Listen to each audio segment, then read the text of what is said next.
ውድ ቻናላችን ቤተሰቦች እንኳን ወደ ቻናላችን በደህና መጣችሁ። ዛሬ የጨዋታ ቀን ነው። ምሽት 4 ሰዓት ላይ በቪላ ፓርክ ሊቨርፑል ከአስቶን ቪላ ጋር የሚገናኝ ይሆናል። የዚህንም ጨዋታ ማች ፕሪቪው ይዤላችሁ መጥቻለሁ። እስከ መጨረሻው ደቂቃ ድረስ አብራችሁ ቆይታችሁ እንድትከታተሉት በዚህ ጨዋታ ዙሪያ ያላችሁን ሀሳብ፣ አስተያየት፣ ግምታችሁ እንዳለ ኮሜንት ሴክሽን ላይ በመጻፍ እንድታሳውቁኝ ሰብስክራይብ፣ ላይክ፣ ሼር እያደረጋችሁም የቻናሉ ቤተሰብ እንድትሆኑ በአክብሮት እጠይቃለሁ። አሁን በቀጥታ ወደ ማች ፕሪቪው የምንገባ ይሆናል። አብራችሁን ቆዩ።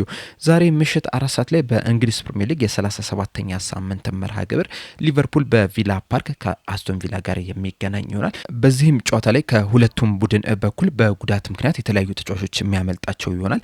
በአስቶን ቪላ በኩል ያለውን ስንመለከት ኦናና፣ ካማራ እንደዚሁም ደግሞ አሊሰን በጉዳት ምክንያት በዚህ ጨዋታ ላይ እንደማይኖሩ በትናንትናው ዕለት አሰልጣኝ ኡና ኤምሬ አረጋግጧል። በተለይ የኦናናና የካማራ አለመኖር የአስቶን ቪላን መሀል ክፍል በጣም ያሳስባል ተብሎ ነው የሚጠበቀው። ምክንያቱም በዚህ ሲዝን እንግዲህ እነዚህ ሁለት ተጫዋቾች ለአስቶን ቪላ በጣም ወሳኝ የሚባል ሚናን ሲወጡ ነው የተመለከትናቸው። ኳሱን በመቆጣጠር ረገድ እንደዚሁም በመከላከልም ረገድ በጣም ጥሩ የሚባል እንቅስቃሴን ሲያደርጉ ነበርና የእነዚህ ሁለቱ ተጫዋቾች አለመኖር ይጎዳቸዋል ተብሎ ይጠበቃል። በሊቨርፑል በኩል ያለውን ስንመለከት ደግሞ ኮነር ብራድሊ፣ ጆቫኒ ሊዮኒ፣ ስቴቨን ባቼቲ፣ ዋታሮ ኤንዶ እና ሂጉ ኤኪቲኬ በዚህ ጨዋታ ላይ የማይኖሩ ይሆናል። ለሊቨርፑል ጥሩ ዜናው በትናንትናው ዕለት አሰልጣኝ አርነ ስሎት በጋዜጣዊ መግለጫ ላይ እንደተናገሩት ከሆነ ኢብራሂማ ኮናቴም ልምምድ መስራት ይችላል። አሊሰን ቤከርም ወደ ልምምድ ተመልሷል። መሐመድ ሳላም በዚህ ጨዋታ ላይ ትንሽ ደቂቃም ቢሆን ሊሳተፍ የሚችልበት እድል አለ። ፍሎሪን ቪርትስም በጨዋታው ላይ ልንመለከት የምንችልበት እድል አለ ብለዋልና የእነዚህ ተጫዋቾች መመለስ የበለጠ ያጠናክሯቸዋል ተብሎ ነው የሚጠበቀው። ይህ ጨዋታ እንግዲህ ለሁለቱም ቡድኖች ቻሌንጅም ነው፣ እንደዚሁም ደግሞ ጥሩ ኦፖርቹኒቲም ሆኖላቸው ነው የመጣው። በተለይ ደግሞ የደረጃ ሰንጠረዡን ከተመለከተን ሁለቱም በተመሳሳይ 59 ነጥብ በጎል ክፍያ ተበላልጠው አራተኛና አምስተኛ ደረጃ ላይ ነው የተቀመጡትና በዚህ ጨዋታ ላይ የሚያሸንፍ ቡድን ወደ ሻምፒዮንስ ሊግ ማለፉን የሚያረጋግጥ ይሆናልና ሻምፒዮንስ ሊግ ለመቀላቀል እንግዲህ በጣም ጥሩ አጋጣሚ ሆኖላቸው መጥቷል። እንደዚሁም ደግሞ ለአስቶን ቪላ ይህ ጨዋታ የመጨረሻ በሜዳቸው የሚያደርጉት የሲዝኑ ጨዋታ ነውና በዛ ምክንያትም እንግዲህ ደጋፊዎቹ ከፍተኛ ድጋፍን ያሳያሉ ተብሎ ይጠበቃል። በዚህ ጨዋታ እንግዲህ ለማሸነፍ ይገባሉ ተብሎ ነው የሚጠበቀው። ነገር ግን ደግሞ ቀጣይ ሮብ የኤሮፓ ሊግ ፍጻሜ ጨዋታ ከፍራይበርግ ጋር በኢስታንቡል የሚያደርጉት አለና ምናልባትም ሙሉ ለሙሉ ትኩረታቸውን ወደዛ ጨዋታ ላይ ሊያደርጉ የሚችሉበት እድል አለና በዛ ምክንያትም በዚህ ጨዋታ ላይ በቋሚ 11 ላይ የተለያዩ ለውጦችን ሊያደርጉ የሚችሉበት ከፍተኛ እድል አለ። በተለይ ደግሞ እነ ማጊን እነ ዋትኪንስ እንደዚሁም ግብ ጠባቂው ማርቲኔዝም እረፍት ሊሰጣቸው ይችላል። ቢያንስ ተቀይረው ሊገቡ የሚችሉበትም እድል ሊኖር ይችላል። ያ ደግሞ ለሊቨርፑል በጣም ጥሩ አጋጣሚ ሆኖላቸው የሚመጣውና ምናልባትም ይህንን ጨዋታም አሸንፈው የሻምፒዮንስ ሊግ ተሳታፊ መሆናቸውን ሊያረጋግጡ የሚችሉበትም እድል አላቸው። እንደዛም ቢሆንም ግን ጨዋታው ቀላል ይሆናል ተብሎ አይጠበቅም። አስቶን ቪላዎች እንግዲህ በጣም አስደናቂ የሚባሉ ቡድን ናቸው። በእርግጥ ሰሞንኛ አቋማቸውን ከተመለከተን ጥሩ የሚባል አይደለም። በተለይ በፕሪሚየር ሊጉ እያሳዩት ያለው እንቅስቃሴ ትንሽ ወረድ ያለ ነው። እንደዛም ቢሆንም ግን ከባድ ተፎካካሪ ሆነው ይመጣሉ ተብሎ ነው የሚጠበቀው። ነገር ግን ሊቨርፑሎች ይህንን አጋጣሚ ይጠቀሙታል ወይ የሚለው ነገር በጣም ትልቅ ጥያቄ ነው። በተለይ ደግሞ ከሜዳቸው ውጭ ያለውን ሪከርድ ስንመለከት ሊቨርፑል ዘንድሮ በጣም አስከፊ የሚባልን ጊዜ ነው እያሳለፈ የሚገኘው። እስካሁን ድረስ እንግዲህ በአጠቃላይ 18 ጨዋታዎችን ማድረግ ይችላል ከሜዳቸው ውጪ። ከነዚህ 18 ጨዋታዎች ግን ማሸነፍ የቻሉት 7ቱን ብቻ ነው። በ3ቱ አቻ ሲወጡ በ8ቱ ደግሞ ሽንፈት አስተናግደዋል። በአጠቃላይ 29 ግቦችም ተቆጥሮባቸዋል በእነዚህ 18 ጨዋታዎችና ከሜዳቸው ውጪ ጥሩ የሚባል ሪከርድ የላቸውም። እንደዚሁም ደግሞ ባለፉት 3 የሲዝኑ የመጨረሻ ከሜዳው ውጪ ያደረጓቸው ጨዋታዎች ላይ ድል ማስመዝገብ አልቻሉም። ሁለቱን አቻ ሲወጡ በአንዱ ደግሞ ሽንፈት አስተናግደዋልና ከሜዳቸው ውጪ እንግዲህ ጥሩ የሚባል ሪከርዶችን አይደለም እያስመዘገቡ የሚገኙትና በዛ ምክንያትም ይህ ጨዋታ ይከብዳቸዋል ተብሎ ነው የሚጠበቀው። ወቅታዊ አቋማቸውን ወይም ደግሞ አሁን ያሉበትን ፎርም ስንመለከተው ግን ሊቨርፑል የተሻለ ነው። ምክንያቱም አስቶን ቪላዎች ባለፉት 9 የፕሪሚየር ሊግ ጨዋታዎች ሁለቱን ብቻ ነው ማሸነፍ የቻሉት። ሊቨርፑሎች በአንጻሩ ካለፉት 5 የፕሪሚየር ሊግ ጨዋታዎች 3ቱን በድል መወጣት ይችላል። በእርግጥ ያለፉትን 2 ጨዋታዎች ምንም ድል ማስመዝገብ አልቻሉም። ከቼልሲ ጋር አቻ ሲወጡ በማንቸስተር ዩናይትድ ደግሞ 3-2 በሆነ ውጤት ነው የተሸነፉት። እንደዛም ቢሆንም ግን ከአስቶን ቪላ የተሻለ የሚባል አቋም ላይ ናቸው የሚገኙት። ያለፉትን 5 ጨዋታዎች ብቻ ብንመለከት አስቶን ቪላዎች አንዱን ሲያሸንፉ አንዱን አቻ ወጥቶ በ3ቱ ደግሞ ሽንፈት አስተናግዷል። በቶተናም፣ በኖቲንጋም ፎረስት እንደዚሁም ደግሞ በፉልሃም ተከታታይ ሽንፈትም ማስተናገድም ይችላል። ያለፉትን 2 ጨዋታዎች ግን ኖቲንጋም ፎረስትን 4-0 እንደዚሁም ደግሞ ከበርንሌ ጋር 2 አቻ በሆነ ውጤት ነው ማጠናቀቅ የቻሉት። ሊቨርፑሎች በአንጻሩ ባለፉት 5 ጨዋታዎች 2ቱን ሲያሸንፉ በ2ቱ ተሸንፏል። በአንዱ ደግሞ አቻ በሆነ ውጤት ነው ማጠናቀቅ የቻሉት። በፒኤስጂ እና በማንቸስተር ዩናይትድ ሲሸነፉ ክሪስታል ፓላስንና ኤቨርተንን ማሸነፍ ይችላል። እንደዚሁም ደግሞ ከቼልሲ ጋር አቻ በሆነ ውጤት ነው ማጠናቀቅ የቻሉት። ሌላኛው ለአስቶን ቪላ ትልቅ አድቫንቴጅ የሚሆናቸው የመጨረሻ የሜዳቸው ጨዋታ እንደመሆኑ መጠን ደጋፊው በጣም ከፍተኛ የሚባል ድጋፍ ያሳየችዋል ተብሎ ይጠበቃል። እንደዚሁም ባለፉት 6 ሲዝኖችም የመጨረሻ የሜዳ ጨዋታቸውን ምንም አይነት ሽንፈት ማስተናገድ አልቻሉም። በተጨማሪም ደግሞ ሊቨርፑሎች በዚህ ሲዝን ከመሪነት እንግዲህ በጣም ብዙ ነጥቦችን መጣል ችሏል። ከ2015-16 የውድድር ዘመን በኋላ በዚህ ሲዝን ነው እንግዲህ በጣም ብዙ ነጥቦችን ከመምራት ነጥብ መጣል የቻሉት 9 ነጥቦችን ጥለዋልና ይህም ደግሞ ለአስቶን ቪላ ትልቅ አድቫንቴጅ ይሆናቸዋል። ምንም ተስፋ እንዳይቆርጡ ነው የሚያደርጋቸው እና ሊቨርፑሎች እንግዲህ ይህንን ጨዋታ ማሸነፍ የሚፈልጉ ከሆነ ከፍተኛ ጥረት ማድረግ ይኖርባቸዋል።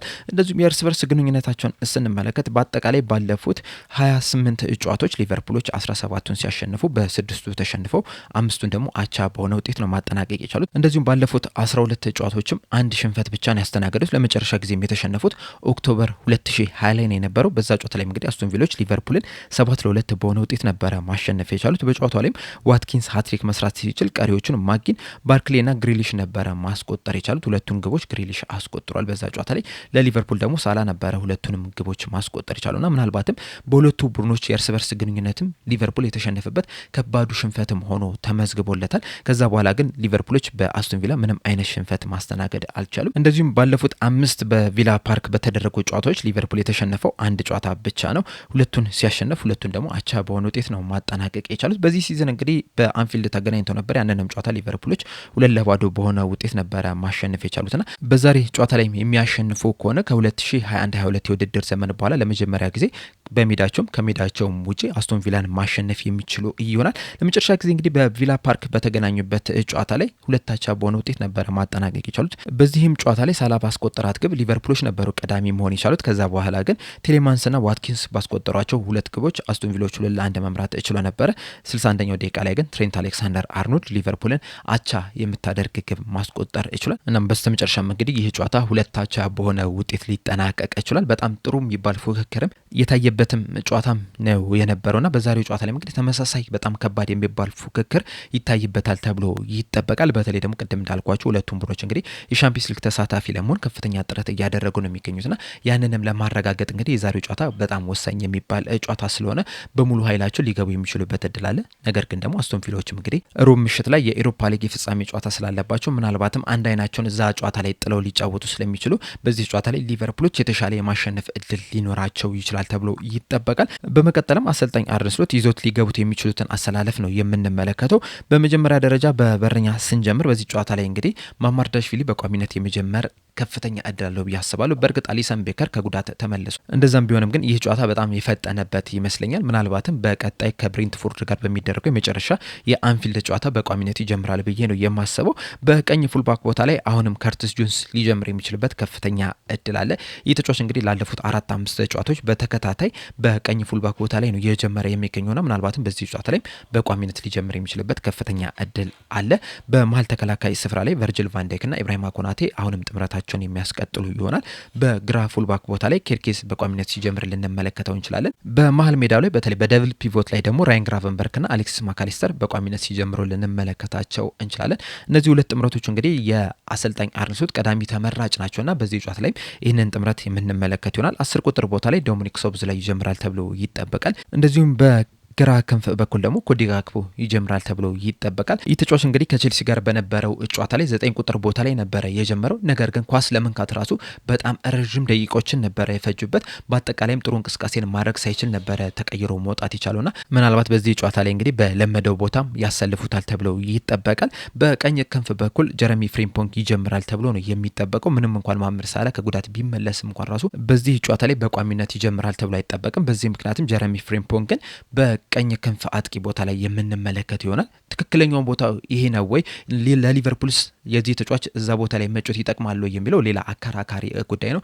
ምክንያቱም ደግሞ አንዳንድ ጨዋታዎች ላይ ጥሩ ሲንቀሳቀስ ተመልክተናል። አብዛኞቹ ጨዋታዎች ላይ ደግሞ ያን ያህል ጥሩ የሚባል እንቅስቃሴን ሳያደርግ ተመልክተናል። ነገር ግን አሰልጣኝ አርነ ስሎት ሌሎች ተጫዋቾችን እዛ ቦታ ላይ ከማሰለፍ ይልቅ ይህንን ተጫዋች ማሰለፍ ነው የመረጠውና በዚህ ጨዋታ ላይ እንግዲህ በቋሚነት እዛ ቦታ ላይ ይጀምራል ተብሎ ይጠበቃል። 9 ቁጥር ቦታ ላይ አሌክሳንደር ኢሳቅን ልንመለከተው እንችላለን። በቼልሲ ጨዋታ ላይ እንግዲህ ወደ 30 የሚደርሱ ደቂቃዎችን መጮት ችሏል ተቀይሮ ገብቶና ምናልባትም በዚህ ጨዋታ ላይ እስከ 60 ደቂቃዎችን ሊጫወት የሚችልበት እድል አለ ተብሎ ይጠበቃል። እናም በአጠቃላይ እንግዲህ ግምታዊ አሰላለፉ ይህንን ይመስላል። በእርግጥ አንዳንድ ለውጦች ሊኖሩ ይችላሉ። በተለይ ደግሞ ፍሎሪን ቪርትዝ ለጨዋታው ብቁ የሚሆን ከሆነ 10 ቁጥር ቦታ ላይ ሲጀምር ልንመለከተው እንችላለን። በዛ ምክንያትም አሌክሲስ ማካሊስተር ተቀያሪ ወንበር ላይ ሊቀመጥ የሚችልበት እድል አለ። እንደዚሁም ደግሞ ከርቲስ ጆንሰን ወደ መሀል ወስዶ ጆ ጎሜዝን በቀኝ ፉልባክ ቦታ ላይ ሊያሰልፉ የሚችሉበት እድል አለ ብዬ እጠብቃለሁ።